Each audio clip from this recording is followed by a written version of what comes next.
मैं गुजरात की धरती से आपके पास आया।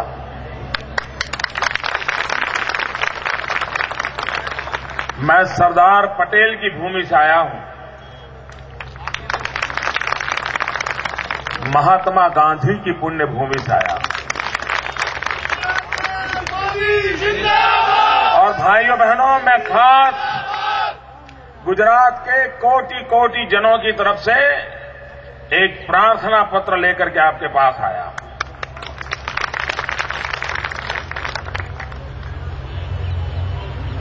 महात्मा गांधी अपने जीवन के अंतकाल में एक सपना देखा था, एक इच्छा प्रकट की थी, लेकिन गांधी जी की वो इच्छा अधूरी रह गई। महात्मा गांधी की इस अधूरी इच्छा को पूरा करने का सामर्थ्य दिल्ली की जनता में है, नजफगढ़ के मतदाताओं में है। और मैं आपके पास आया हूं महात्मा गांधी की उस अंतिम इच्छा को याद कराने के लिए, और आपसे अपेक्षा करने आया हूं कि आप महात्मा गांधी की आखिरी इच्छा को पूर्ण करें। भाइयों बहनों, मैं पूछना चाहता हूं, अगर करने वाले हैं तो जवाब बड़े धमासे के हाथ देना। क्या आप महात्मा गांधी की इच्छा पूरी करेंगे? महात्मा गांधी का संकल्प पूरा करेंगे? महात्मा गांधी का सपना पूरा करेंगे? भाइयों बहनों, आप जो कह रहे हैं कि आप महात्मा गांधी का संकल्प पूरा करेंगे, महात्मा गांधी की इच्छा पूरी करेंगे। महात्मा गांधी का जीवन के अंतकाल का सपना यह था, आजादी मिल चुकी थी, तब गांधी ने कहा था कि देश को आजादी मिल चुकी है, अब आजादी का आंदोलन समाप्त हो चुका है और आजाद हिंदुस्तान में कांग्रेस पार्टी की जरूरत नहीं है। महात्मा गांधी ने कहा था आजाद हिंदुस्तान में कांग्रेस पार्टी की जरूरत नहीं है, इस कांग्रेस पार्टी को बिखेर देना चाहिए। महात्मा गांधी की आखिरी इच्छा थी कांग्रेस पार्टी को बिखेर देना चाहिए, कांग्रेस पार्टी को ताला लगा देना चाहिए। लेकिन भाइयों बहनों, सत्ता सुख की आदत में पड़े कांग्रेस के लोगों ने गांधी के नाम का तो उपयोग किया, लेकिन गांधी की इच्छा को नहीं माना।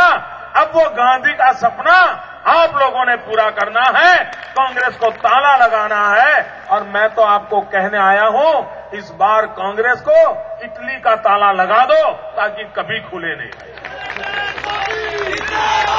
125 साल की उम्र की ये कांग्रेस, 125 साल उसकी उम्र हो गई। ये बुढ़िया कांग्रेस क्या नौजवानों का भाग्य बदल सकती है? मुझे जरा जोरों से कहें तो पता चले। ऐसा नहीं, ऐसे नहीं। मुझे बताइए, ये कांग्रेस पार्टी 125 साल की बुढ़िया कांग्रेस नौजवान के भाग्य को बना सकती है? नजफगढ़ के भाग्य को बदल सकती है? दिल्ली का भाग्य बना सकती है? देश के भाग्य को बना सकती है? मित्रों, ये बुढ़िया कांग्रेस सिवाय खर्चा कुछ नहीं है, खर्चा ही खर्चा है। और इसलिए जितना जल्दी यह देश कांग्रेस से मुक्ति पाएगा, उतना ही तेजी से देश प्रगति करेगा। को स्वीकार करने को तैयार नहीं है, कांग्रेस को नकार रही है। दिनों दिन कांग्रेस टूटती चली जा रही है, खत्म होती चली जा रही है। मित्रों, आपके पड़ोस में उत्तर प्रदेश देखिए, किसी जमाने में कांग्रेस का क्या रुतबा था। पंचायत से लेकर के पार्लियामेंट तक कांग्रेस ही कांग्रेस थी, कोई विपक्ष नजर नहीं आता था, मीडिया भी इतना वाइब्रेंट नहीं था, विरोध का कहीं स्वर नहीं था, अकेली कांग्रेस थी, नीचे से ऊपर तक कांग्रेस। और उत्तर प्रदेश को कांग्रेस की ऐसी फैक्ट्री थी साहब, एक तरफ कच्चा माल डालो, दूसरी तरफ प्रधानमंत्री निकलता था, ऐसी फैक्ट्री बन गई थी। ऐसे उत्तर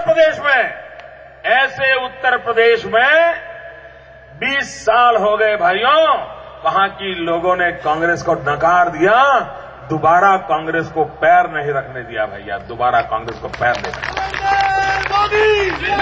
इतना ही ये तमिलनाडु देखिए, कामराज नाडर जैसे बड़े दिग्गज नेता हुआ करते थे, पंडित नेहरू भी कामराज की बात को टाल नहीं सकते थे।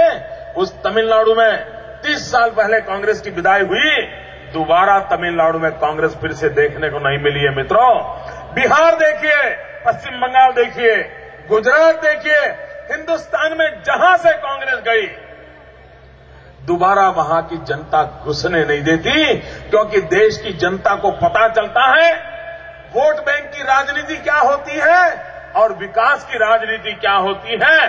कांग्रेस वोट बैंक की राजनीति करने पर तुली रहती है, उसको विकास की राजनीति से कोई लेना देना नहीं है। और इसलिए भाइयों बहनों, ये दिल्ली जैसा शहर हो, देश की राजधानी हो और बिजली न हो, इससे बड़ा दुर्भाग्य क्या हो सकता है मेरे भाइयों।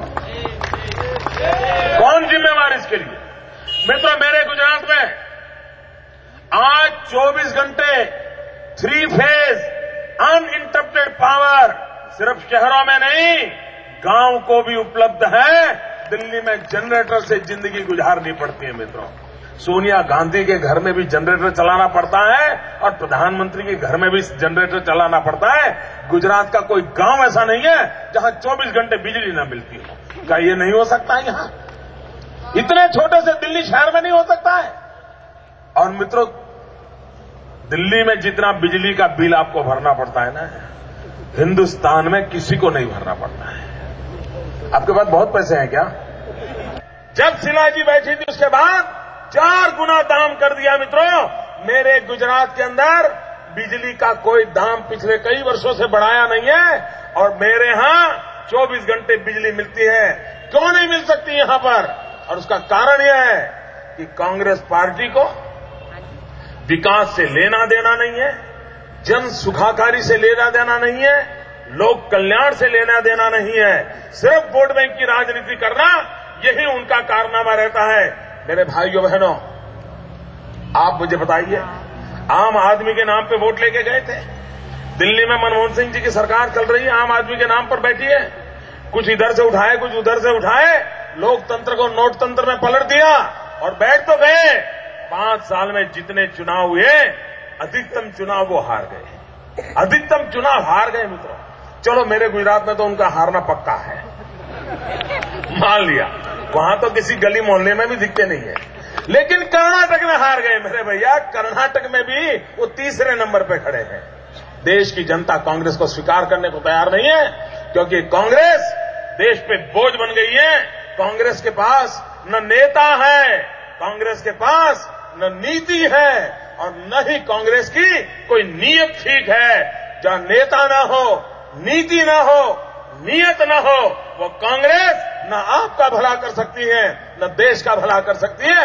ऐसी कांग्रेस से मुक्ति पानी चाहिए और जन जन के मन में, जन जन में विकास के लिए एक आकांक्षा पैदा करनी चाहिए, एक इच्छा पैदा करनी चाहिए और तब जाकर के परिस्थिति पलटेगी। मैं यहां बैठे हुए लोगों को कहना चाहता हूं, मैं मेरे पत्रकार मित्रों को प्रार्थना करना चाहता हूं, एक 10 कांग्रेसी पकड़ लीजिए, 10 कांग्रेसी आज नजफगढ़ में ही पकड़ लीजिए 10 कांग्रेसी और उनको पूछिए, उनको एक सवाल पूछिए कांग्रेस के लोगों को कि भाई, तुम आम आदमी के नाम दिल्ली में सोनिया जी ने सरकार बनाई, प्रधानमंत्री बन गए, भारत पे राज करने लग गए, तो ये बताओ कि आप ये सब प्राप्त तो कर लिया, आम आदमी के नाते प्राप्त कर लिया, तो ये बताइए क्या आपने 5 साल में गरीबों की भलाई के लिए 5 काम किए हैं? जरा गिना दो मित्रों। कांग्रेस के किसी भी व्यक्ति को पूछो,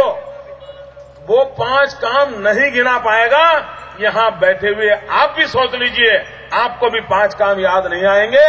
मित्रों, ऐसी कैसी सरकार है कि जिसके पास, उसके कार्यकर्ताओं के पास गरीबों की भलाई के लिए किए हुए 5 काम याद ना आते हो? इसका मतलब ये हुआ मित्रों, जनता जनार्दन को गुमराह करना उनका काम है। महंगाई, आज गरीब के घर में चूल्हा नहीं जल रहा है। कौन जिम्मेवार है इसके लिए? मित्रों, कुछ जगह पर तो हालत यह है, गरीब के घर में चूल्हा नहीं जलता है और नौबत ये आ जाती है कि गरीब परिवारों की चीताएं जलना शुरू हो जाती हैं। ये हालत जिन्होंने पैदा की है, इनका जवाब मांगने का समय आया है।